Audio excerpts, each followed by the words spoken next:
Welcome back. We're doing graphing quadratics today, and then we're going to interpret it and find the max and min, or the vertex, of that function. We're also going to understand a little bit of what's happening in the graph and pull it all together and make some connections. So last time, we graphed a bunch of quadratics, and we figured out what the most important parts of those graphs are. Today, we're going to take it a little bit further and break it down with equations. So first off, we need to know what a quadratic function is. F of x equals ax squared plus bx plus c, where a cannot be 0.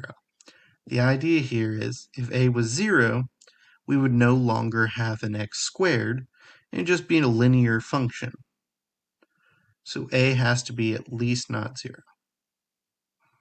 Then ax squared stands for the quadratic term. So this is what makes it a quadratic, exponent of 2.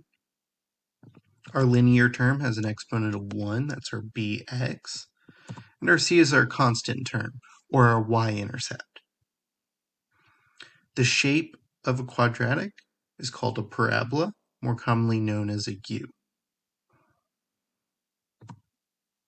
So what we pulled together was that our vertex was the most important part of our quadratic, in that it was the exact center of our U. It creates our symmetry, our axis of symmetry, and it allows us to graph it a little bit faster, knowing where to reflect our coordinate points. So to find the vertex given standard form, we use the equation x equals negative b divided by 2a. This will give us the x value of our vertex. To find the y value, we substitute it back into the quadratic function and simplify in order to find our y. Now our c, like we said, was our y-intercept, and our axis of symmetry is just x equals that x value of our vertex. Another way to remember vertex is the maximum or minimum. Typically, it's the y value of the vertex. When our quadratic term is positive, then the parabola opens up, and that creates a minimum. So our vertex will be the minimum when a is positive. When a is negative, however, it opens down, creating a maximum point. So the maximum minimum is just your vertex, and that's what we have to find. So we have to find our vertex in order to find our max and min. So we have an example here. We're in standard form. To find our vertex, we do negative b over 2a. Well, b is negative 8, so negative 8 is just positive 8, divided by 2 times a, which is 2. So we're going to do 8 divided by 2 times 2.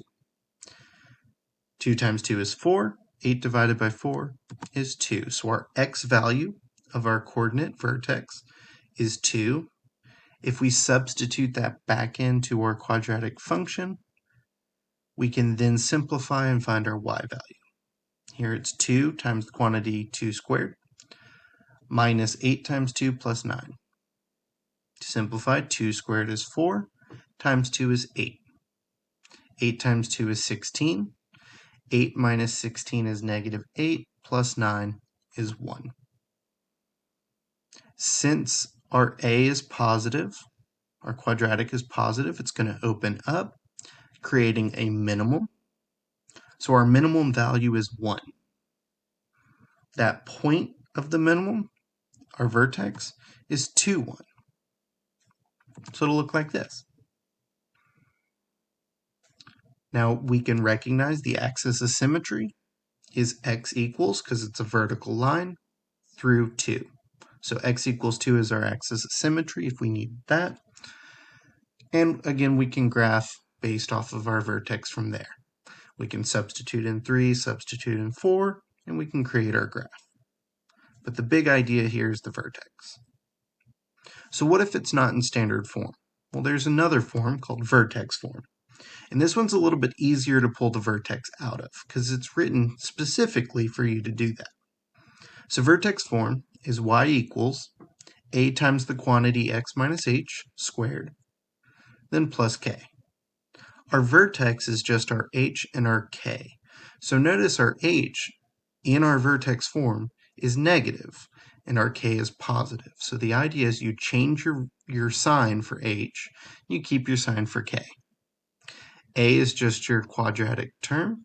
It'll tell you which way it'll open and how quickly the rate of change of the quadratic will be. And our x and our y are just our x and y axis in order to graph. So we're going to find our vertex based here. We change the inside, so what's with our x inside is 3, so it becomes negative 3. Our k is plus 1, so our vertex is negative 3, 1. Our quadratic term is 2, positive 2, so it'll open up, so that creates a minimum. So we have a minimum at 1, our vertex being negative 3, 1. So our axis of symmetry is x equals negative 3. That is vertex from standard form and vertex form. We're going to work on this, and then we're going to go into factoring and quadratic formula.